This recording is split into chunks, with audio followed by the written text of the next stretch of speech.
Beaucoup d'entrepreneurs, de chefs d'entreprise se posent une question. Qu'est-ce que pense réellement un nouveau prospect sur mon site web ou dans mon magasin? En effet, quand un client vous découvre pour la première fois, quand il voit votre site web, quand il voit votre magasin, il a une image en tête. Et c'est le panier moyen de son premier achat qui va vous permettre de déduire cette image. Prenons un exemple. Imaginons que le panier moyen de vos clients fidèles est de 100 €. Si nous arrivons à isoler les nouveaux et que nous calculons leur panier moyen, il peut y avoir plusieurs situations.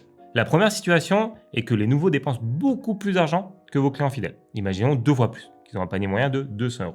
Cela signifie que leur premier achat est arrivé chez vous grâce à un produit coup de cœur ou un service coup de cœur.